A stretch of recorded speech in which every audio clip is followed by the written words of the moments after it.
نحمده ونصلي على رسوله الكريم اما بعد اعوذ باللہ من الشیطان الرجیم بسم اللہ الرحمن الرحیم محترم سامعین اکرام السلام علیکم ورحمۃ اللہ وبرکاتہ۔ آج ہم قرآن حکیم سے اس بارے میں مطالعہ کریں گے کہ مصائب و آلام کیوں کر آتے ہیں اور ایسی صورت میں کیا کچھ کرنا چاہیے۔ تو سورہ حدید کی آیت نمبر 22 اور 23 آپ کے سامنے ہیں۔ فرمایا گیا ما اصاب من مصیبت فی الارض ولا فی انفسکم،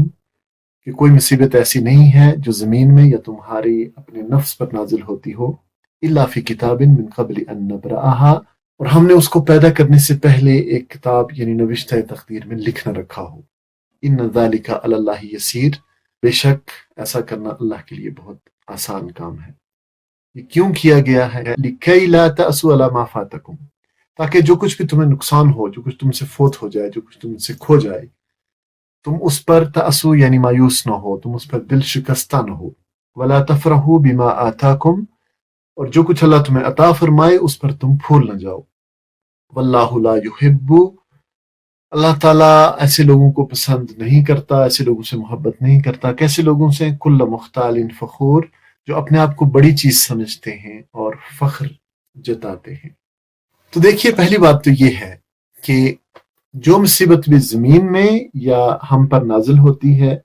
اللہ تعالیٰ نے اس کو پہلے ہی ایک نوشتہ تقدیر میں، ہمارے مقدر میں اللہ نے اس کو کتاب میں لکھ رکھا ہے، اور ایسا کرنا اللہ کے لیے بہت آسان ہے۔ اب زمین پر نازل ہونے والی مصیبتوں میں سیلاب ہیں، زلزلے ہیں، طوفان، وبائیں،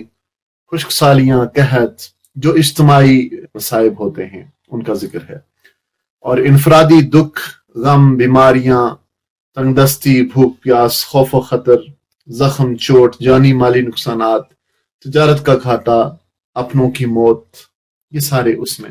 شامل ہیں۔ اور یہ خبر تمہیں کیوں دی گئی کہ یہ سب پہلے سے لکھ رکھا ہے اور یہ طے ہے، تاکہ تم یقین رکھو کہ تمہیں جو پہنچا وہ ٹلنے والا نہ تھا، اور جو نہ ملا وہ مل نہ سکتا تھا، تاکہ یہ نہ ہو کہ انسان کسی نقصان پر بس افسوس کرتا رہے اور پچھتاتا رہے کہ اگر میں اس وقت یوں کر لیتا تو یوں ہو جاتا، اور اگر ایسا نہ ہوتا تو میں فلاں نقصان سے بچ جاتا۔ ایسے پچھتاوے بعض اوقات زندگی کا روگ بن جاتے ہیں۔ لیکن اگر اللہ اور اس کے فیصلوں پر ایمان مضبوط ہو تو وہ اپنے بڑے سے بڑے نقصان کو بھی یہ کہہ کر بھلا دیتا ہے کہ اللہ تعالیٰ کو میرے حق میں ایسا ہی منظور تھا، اور اس چیز کے میرے ہاتھ سے نکل جانے میں ہی میری خیر تھی، کیونکہ میرے لیے کیا بہتر ہے اور کیا بہتر نہیں ہے اس کا علم تو اللہ ہی کو ہے۔ جیسا کہ سورہ بقرہ میں فرمایا وَعَسَىٰ أَن تَكْرَهُوا شَيْئًا وَهُوَ خَيْرٌ لَكُمْ وَعَسَىٰ أَن تُحِبُّوا شَيْئًا وَهُوَ شَرٌّ لَكُمْ وَاللَّهُ يَعْلَمُ وَأَنتُمْ لَا تَعْلَمُونَ، اور ہو سکتا ہے کہ ایک چیز کو تم ناپسند کرو وہی تمہارے لیے بہتر ہو، اور ہو سکتا ہے کہ ایک چیز کو تم پسند کرتے ہو حالانکہ وہ تمہارے لیے بری ہو۔ اللہ جانتا ہے، تم نہیں جانتے۔ اس کی مثال ہمیں سورہ کہف میں حضرت موسیٰ علیہ السلام اور حضرت خضر علیہ السلام کے قصے میں ملتی ہے کہ بظاہر ایک چیز جو مصیبت نظر آتی ہے وہ اللہ کی مشیت میں انسان کے لیے اس میں خیر چھپی ہوتی ہے، تو ہم نہیں جانتے، اللہ تعالیٰ جانتا ہے۔ اسی لیے مصائب کے وقت صبر و شکر اور تحمل سے برداشت کیا جائے اور اللہ سے اجر کی امید رکھی جائے، اور اگر اللہ تعالیٰ غلبہ و مال و دولت عطا فرمائے تو اس میں غرور و تکبر نہ کیا جائے کہ انسان پھول جائے اور اللہ کو بھول جائے، کیونکہ اللہ تعالیٰ ایسے لوگوں کو پسند نہیں فرماتا جو اپنے آپ کو بڑی چیز سمجھتے ہیں اور فخر جتاتے ہیں۔ تو بڑائی، جب مصائب اور آلام نازل ہوتے ہیں تو بڑائی ختم ہو جاتی ہے۔ نمرود کی بڑائی کو اللہ نے ایک مچھر سے ختم کیا تھا، ابراہا کے لشکر کو ابابیلوں سے، اور جب انسان چھوٹے سے کیڑے، نہ نظر آنے والے کیڑے کے سامنے ٹوٹ ہار جاتا ہے اور بے بسی کی تصویر بن جاتا ہے، پھر بڑائی نہیں رہتی، بڑائی پھر ختم ہو جاتی ہے۔ وَمَا يَعْلَمُ جُنُودَ رَبِّكَ إِلَّا هُوَ، اور تیرے رب کے لشکروں کو خود اس کے سوا کوئی نہیں جانتا۔ یہی بات سورہ تغابن کی آیت نمبر 11 میں فرمائی گئی، مَا أَصَابَ مِن مُصِيبَةٍ إِلَّا بِإِذْنِ اللَّهِ، کوئی مصیبت کبھی نہیں آتی مگر اللہ کے اذن ہی سے آتی ہے۔ وَمَن يُؤْمِن بِاللَّهِ يَهْدِ قَلْبَهُ، اور جو شخص اللہ پر ایمان رکھتا ہو اللہ تعالیٰ اس کے دل کو ہدایت بخشتا ہے۔ وَاللَّهُ بِكُلِّ شَيْءٍ عَلِيمٌ، اور اللہ ہر چیز کا علم رکھتا ہے۔ دیکھیں یہاں فرمایا گیا جو مصیبت بھی آتی ہے وہ اللہ کے اذن ہی سے آتی ہے، اور اللہ کا اذن کسی نہ کسی مصلحت کی بنا پر ہوتا ہے جسے نہ انسان جانتا ہے نہ سمجھ سکتا ہے۔ تو مصائب و آلام اللہ کے اذن سے آتے ہیں اور اللہ کے اذن سے ہی ٹلتے ہیں۔ یہی بات ذہن نشین رکھنی چاہیے کہ نہ مصائب خود آ جاتے ہیں اور نہ دنیا میں کسی کی یہ طاقت ہے کہ اپنے اختیار سے جس پر جو مصیبت چاہے نازل کر دے۔ یہ تو سراسر اللہ کے اذن پر موقوف ہے کہ کسی پر کوئی مصیبت نازل ہونے دے یا نہ دے، اور مصائب کے ہجوم میں اللہ پر ایمان انسان کو راہ راست پر قائم رکھتا ہے اور اس کے قدم ڈگمگانے نہیں دیتا۔ کوئی مصیبت اگر کافر کے لیے سزا ہے اور پکڑ ہے تو مومن کے لیے وہ آزمائش ہوتی ہے اور اس کے لیے اجر کا باعث بنتی ہے۔ یہدی قلبہ، یعنی بعض اوقات انہی مصائب کے ذریعے اللہ تعالی انسان کے دل کو ہدایت بخش دیتا ہے۔ جو خوشیوں میں خوشحالیوں میں رب کی طرف نہ پلٹیں وہ آزمائشوں میں پلٹ آتے ہیں۔ بچوں کے کھلونے کی مثال آپ لے لیں، والدین بچے کو کھلونا لے کے دیتے ہیں کہ وہ ان سے کھیلے گا تو خوش ہوگا اور والدین سے زیادہ محبت کرے گا۔ اب بچہ اگر والدین کے بجائے کھلونے سے زیادہ محبت شروع کر لے تو والدین وہ کھلونا چھپا دیتے ہیں کہ میری طرف توجہ کرو، ہماری طرف توجہ کرو، تم تو کھلونے میں اتنے محو ہو گئے ہو کہ ہماری طرف توجہ ہی نہیں کرتے۔ تو اللہ تعالیٰ بھی بعض اوقات نعمتیں چھین لیتا ہے، مصائب لے آتا ہے، آزمائشیں لے آتا ہے تاکہ انسان اس کی طرف رجوع کرے، اور یہ اس میں ایک بڑی حکمت ہے مصائب و آلام کے نازل کیے جانے میں جو اس آیت میں ہم پڑھتے ہیں۔ اور یہ بات ہماری تقدیر پر ایمان کا ایک حصہ ہے، کیونکہ ہم بحیثیت مسلمان تقدیر کے خیر و شر پر ایمان لاتے ہیں۔ سورہ توبہ کی آیت 51 ہے، کُلًّا یُصِیبَنَا إِلَّا مَا كَتَبَ اللَّهُ لَنَا، ان سے کہو کہ ہمیں ہرگز کوئی برائی یا بھلائی نہیں پہنچتی الا مگر ما كتب اللہ لنا، جو اللہ نے ہمارے لیے لکھ دی ہے۔ ہوا مولانا، اللہ ہی ہمارا مولا ہے، وعلی اللہ فلیتوکل المؤمنون، اور اہل ایمان کو اسی پر بھروسہ کرنا چاہیے، یعنی اللہ ہی پر بھروسہ کرنا چاہیے۔ تو یہ تقدیر پر ایمان کا مفہوم یہی ہے کہ ہم یہ یقین رکھیں کہ ہمیں جو بھی خوشی یا غم، جو بھی برائی یا بھلائی، جو کچھ بھی ہمیں پہنچتا ہے وہ اللہ ہی کی طرف سے ہے، جیسا کہ سورہ نجم میں آیا ہے کہ وَأَنَّهُ هُوَ أَضْحَكَ وَأَبْكَى، یہ کہ اسی نے ہنسایا اور اسی نے رلایا، یعنی ہمیں ہنساتا بھی اللہ ہے، خوشیاں نعمتیں سب کچھ وہ عطا کرتا ہے، وَأَبْكَى، اور رلاتا بھی وہی ہے، یعنی مصائب و آلام، دکھ، پریشانیاں، یہ ساری بھی اللہ ہی کی طرف سے آتی ہیں۔ صحیح مسلم کی حدیث میں آیا ہے کہ مومن کے معاملے میں تعجب ہے کہ اس کے سب کاموں میں خیر ہے، اور یہ مومن کے علاوہ کسی کے لیے نہیں۔ اگر اسے کوئی نعمت اور آسانی نصیب ہوتی ہے تو شکر کرتا ہے اور اس میں اس کے لیے خیر ہے، اللہ اجر لکھتا ہے شکر پہ، اور اگر اسے تنگی پہنچتی ہے تو اس پر صبر کرتا ہے، یعنی مصائب و آلام پر صبر کرتا ہے تو اللہ تعالیٰ اس کو اجر عطا کرتا ہے، تو اس میں بھی اس کے لیے خیر ہے۔ یعنی خوشیاں ہوں یا غم ہوں، ایمان والے کے لیے سب اللہ کی طرف سے خیر ہی خیر ہوتا ہے، کیونکہ وہ نعمتوں میں اللہ کو یاد رکھتا ہے اور اللہ کا شکر گزار ہوتا ہے، تو اللہ اس کے لیے اس کو، ان نعمتوں کو بھی اللہ اس کے لیے اجر کا باعث بناتا ہے، اور مصائب و آلام آتے ہیں تو اس پر صبر کرتا ہے تو اللہ تعالیٰ اس پر بھی اسے اجر عطا فرماتا ہے۔ صحیح مسلم کی ایک حدیث مبارکہ میں حضرت عائشہ رضی اللہ تعالیٰ عنہا فرماتی ہیں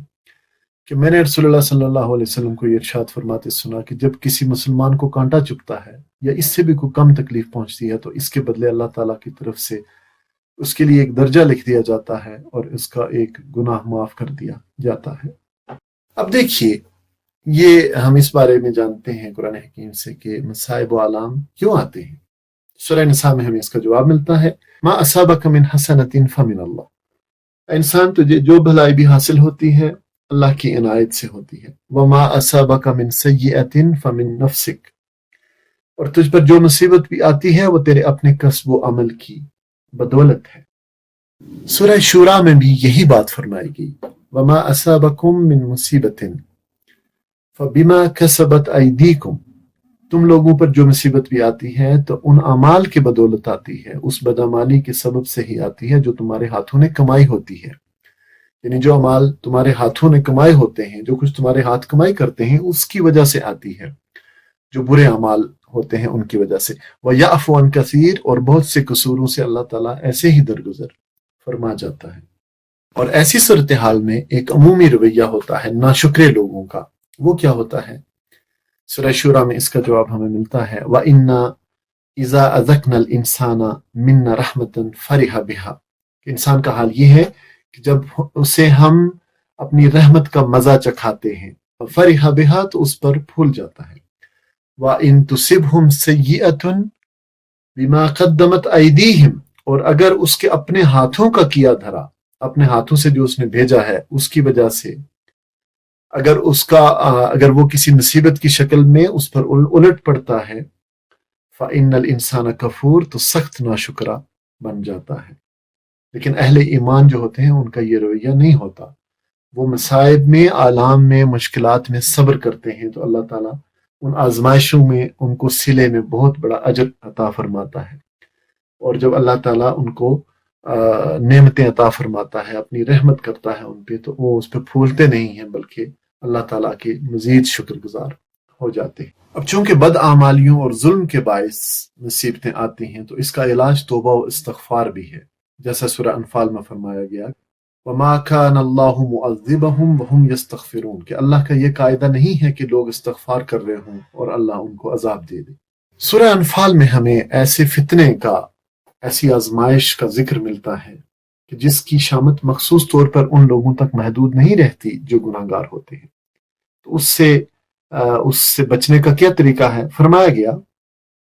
یا ایھا الذین آمنوا استجیبوا للہ وللرسول، اے ایمان لانے والو، اللہ اور اس کے رسول کی پکار پر لبیک کہو، استجیبوا یعنی جواب دو، اذا دعاکم، جب کہ رسول تمہیں اس چیز کی طرف بلائے، لما یحییکم، جو تمہیں زندگی بخشنے والی ہے، وَاعْلَمُوا أَنَّ اللَّهَ يَحُولُ بَيْنَ الْمَرْءِ وَقَلْبِهِ وَأَنَّهُ إِلَيْهِ تُحْشَرُونَ، اور جان رکھو کہ اللہ آدمی اور اس کے دل کے درمیان حائل ہے اور اسی کی طرف تم سمیٹے جاؤ گے۔ لبیک کہو یعنی اللہ اور اللہ کے رسول کی جو دعوت ہے اس پر استجیبو، اس کا جواب دو،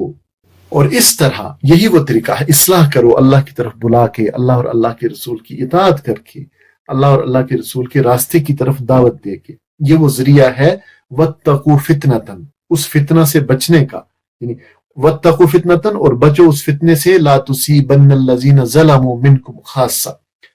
جس کی شامت مخصوص طور پہ صرف انہی لوگوں تک محدود نہ رہے گی جنہوں نے تم میں سے گناہ کیا ہو۔ وَاعْلَمُوا أَنَّ اللَّهَ شَدِيدُ الْعِقَابِ، اور جان رکھو کہ اللہ سخت سزا دینے والا ہے۔ تو ایسی فتنے، ایسی آزمائشیں، ایسی بلائیں جو اس طرح عام ہوں کہ جو ہر ایک کو متاثر کر رہی ہوں، ان سے بچنے کا طریقہ یہ ہے کہ اصلاح کی جائے، اللہ اور اللہ کے رسول کی دعوت پر لبیک کہا جائے، اس کا ذریعہ بس یہی ہے۔ حدیث مبارکہ میں آیا ہے کہ نبی صلی اللہ علیہ وسلم نے فرمایا، خاص لوگوں کے گناہوں کی وجہ سے عام لوگوں کو اللہ تعالیٰ عذاب نہیں کرتا، ہاں اگر وہ کوئی برائی دیکھیں اور اس کے مٹانے پر قادر ہوں پھر بھی اس خلاف شرع کام کو نہ روکیں تو اللہ تعالیٰ سب کو عذاب کرتا ہے۔ اور ایک اور حدیث میں ہے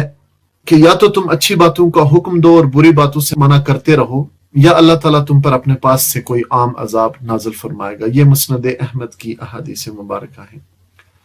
ایک اور حدیث مبارکہ میں ہے کہ جب میری امت میں گناہ ظاہر ہوں گے تو اللہ تعالیٰ اپنا عام عذاب بھیجے گا۔ حضرت ام سلمہ نے دریافت کیا کہ یا رسول اللہ، ان میں تو نیک لوگ بھی ہوں گے۔ آپ نے فرمایا کیوں نہیں؟ پوچھا پھر وہ لوگ کیا کریں گے؟ آپ نے فرمایا انہیں بھی وہی پہنچے گا جو اوروں کو پہنچا، اور پھر انہیں اللہ کی مغفرت اور رضامندی ملے گی، یعنی آخرت میں۔ متعدد احادیث صحیحہ سے ثابت ہے کہ جب کسی قوم میں امر بالمعروف اور نہی عن المنکر کا فریضہ سر انجام نہ دیا جائے تو اللہ تعالیٰ اس پر ہماگیر عذاب بھیجتا ہے۔ حضرت ابوبکر صدیق رضی اللہ تعالیٰ عنہ نے اپنے ایک خطبہ میں فرمایا کہ میں نے رسول اللہ صلی اللہ علیہ وسلم سے سنا کہ آپ نے فرمایا، جب لوگ کسی ظالم کو دیکھیں اور ظلم سے اس کا ہاتھ نہ روکیں تو قریب ہے کہ اللہ تعالیٰ ان سب پر اپنا عذاب عام کر دے۔ مثلا ایک مسلمان ذاتی طور پہ گناہوں سے بچ کر بھی رہتا ہے، نیکی کے کاموں میں بھی حصہ لیتا ہے، صدقہ خیرات، نماز روزہ سب کرتا ہے، لیکن امر بالمعروف اور نہی عن المنکر کا کام نہیں کرتا تو گویا ایسا شخص بھی مجرم ہے، اور عذاب کی صورت میں وہ بھی اس کی لپیٹ سے نہ بچ پائے گا۔ یعنی ایسے عام عذاب کی صورت میں کچھ لوگ تو اپنے گناہوں کی پاداش میں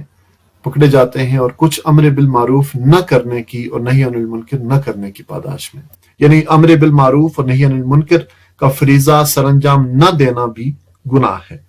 برائیوں سے نہ روکنا ایسے عذاب الہی کا سبب ہے جو عام ہو۔ گناہ گویا کشتی میں سوراخ ہیں، معاشرے کی کشتی میں سوراخ ہیں، جب ڈوبیں گے تو سب ڈوبیں گے، کیونکہ جب یہ سوراخ کیے جا رہے تھے تو روکنے والوں نے روکا کیوں نہیں؟ یا پھر اس کی مثال شہر محلے میں گندگی کی ہے کہ جب گندگی پھیلے گی تو سارے اس سے بیمار ہوں گے، اس میں صرف وہی لوگ نہیں آئیں گے جو گندگی پھیلانے کے ذمہ دار ہیں، اور اخلاقی نجاستوں کا بھی یہی حال ہے۔ اور اس میں دیکھیں ایک بات کہ اللہ تعالیٰ اصلاح کرنے والوں کی وجہ سے کسی قوم کو زندگی دیا کرتا ہے، جیسا کہ سورہ ہود میں فرمایا کہ وَمَا كَانَ رَبُّكَ لِيُهْلِكَ الْقُرَىٰ بِظُلْمٍ وَأَهْلُهَا مُصْلِحُونَ، تیرا رب ایسا نہیں ہے کہ بستیوں کو ناحق تباہ کر دے حالانکہ ان کے باشندے اصلاح کرنے والے ہوں۔ آپ دیکھیں نوح علیہ السلام اور ان کے چند ساتھیوں کی وجہ سے، کہتے ہیں 83 لوگ تھے، ان کی وجہ سے اللہ نے اس پوری قوم کو 950 سال تک زندگی دی۔ تو اصلاح کرنے والے لوگ گویا کسی معاشرے کی زندگی کی ضمانت ہوا کرتے ہیں، اور اصلاح کرنے والوں کے کام کی وجہ سے، امر بالمعروف و نہی عن المنکر کے کام کی وجہ سے کسی معاشرے پر اجتماعی عذاب اور مصیبتیں نہیں آیا کرتی۔ تو اس فتنہ سے اگر بچنا ہو جس کی شامت صرف گناہگاروں تک نہیں رہے گی، تو اس کا واحد ذریعہ یہی ہے کہ اصلاح کی جائے اور اللہ کے رسول کے راستے کی طرف دعوت دی جائے۔ اور ان آزمائشوں میں کیا طرز عمل اختیار کرنا ہے، سورہ بقرہ میں ہمیں اس کا جواب ملتا ہے۔ فرمایا گیا وَلَنَبْلُوَنَّكُمْ بِشَيْءٍ مِّنَ الْخَوْفِ وَالْجُوعِ، ہم ضرور تمہیں خوف اور فاقہ کشی، یعنی خوف و خطر اور فاقہ کشی میں مبتلا کر کے نبلونکم، تمہاری آزمائش کریں گے، وَنَقْسِم مِّنَ الْأَمْوَالِ وَالْأَنفُسِ وَالثَّمَرَاتِ، اور تمہارے مالوں کے نقصان سے، تمہاری جانوں کے نقصان سے، اور پھلوں کے نقصان سے، یعنی جان و مال کے نقصانات اور آمدنیوں کے نقصانات سے۔ فرمایا گیا کہ وہ اور ہم ضرور تمہیں خوف و خطر، فاقہ کشی، جان و مال کے نقصانات اور آمدنیوں کے گھاٹے میں، نقص من الاموال، اس میں مبتلا کر کے نبلونکم، تمہاری آزمائش کریں گے، وبشر الصابرین، اور ان حالات میں جو لوگ صبر کریں انہیں خوشخبری دے دو۔ الذین، کون سے لوگ؟ اذا اصابتہم مصیبت، کہ جنہیں جب کوئی مصیبت پڑے، جب ان کو مصیبت پہنچتی ہے، قالو، تو کہتے ہیں انا للہ و انا الیہ راجعون، بے شک ہم اللہ ہی کے ہیں اور اللہ ہی کی طرف ہمیں پلٹ کر جانا ہے۔ اولئک علیہم صلوات من ربہم ورحمہ، یہی وہ لوگ ہیں کہ جن پر ان کے رب کی طرف سے بڑی عنایات ہوں گی اور رحمت ہوگی۔ وَأُولَئِكَ هُمُ الْمُهْتَدُونَ، اور ایسے ہی لوگ راست رو ہیں۔ تو دیکھیں ترجمہ، اور ہم ضرور تمہیں خوف و خطر، فاقہ کشی، جان و مال کے نقصانات، آمدنیوں پھلوں کے گھاٹے میں مبتلا کر کے تمہاری آزمائش کریں گے۔ ان حالات میں جو لوگ صبر کریں اور جب کوئی مصیبت پڑے تو کہیں کہ ہم اللہ ہی کے ہیں اور اللہ ہی کی طرف ہمیں پلٹ کر جانا ہے، انہیں خوشخبری دے دو، ان پر ان کے رب کی طرف سے بڑی عنایات ہوں گی، اس کی رحمت ان پر سایہ کرے گی، اور ایسے ہی لوگ راست رو ہیں۔ تو مصائب و آلام میں ہمیں یاد رکھنا چاہیے اور ہمیں کہنا چاہیے کہ انا للہ و انا الیہ راجعون، ہم اللہ ہی کے ہیں اور اللہ ہی کی طرف ہمیں پلٹ کر جانا ہے۔ تو آج ہم نے اس بارے میں مطالعہ کیا کہ مصیبتیں اور آزمائشیں، مصائب و آلام قرآن حکیم کی روشنی میں۔ تو پہلی بات ہم نے یہ جانی کہ یہ اللہ کے اذن سے ہی مصائب، مصیبتیں، آلام، آزمائشیں جتنی بھی آتی ہیں سب اللہ کے اذن سے آتی ہیں، تاکہ اللہ تعالیٰ اپنے شکر گزار اور صابر بندوں کو اس میں سے چھانٹ سکے۔ کافر کے لیے یہ سزا ہوتی ہے اور مومن کے لیے یہ آزمائش ہوتی ہیں جس پر اسے اجر ملتا ہے، اور ایسے میں ناشکری کا رویہ اختیار نہیں کرنا چاہیے بلکہ صبر کرنا چاہیے۔ مصیبتیں اور فتنے برے اعمال کا نتیجہ ہوتے ہیں، اس لیے توبہ و استغفار بھی کرتے رہنا چاہیے، اور امر بالمعروف اور نہی عن المنکر کا کام کرنا چاہیے، یعنی بھلائی کا حکم دینا اور برائی سے روکنا چاہیے۔ یہ بھی فتنوں سے اور آزمائشوں سے بچنے کا ایک ذریعہ ہے۔ مصائب و آلام میں یہ کہتے رہنا چاہیے کہ انا للہ و انا الیہ راجعون، اور یہ یاد رکھنا چاہیے کہ ہم اللہ ہی کے لیے ہیں اور اللہ ہی کی طرف پلٹ کر جانا ہے۔ اللہ تعالیٰ ہمیں فتنوں، آزمائشوں اور مصیبتوں سے محفوظ فرمائے اور ہمیں اپنے صابر و شاکر بندوں میں شامل فرمائے۔ آمین ثم آمین۔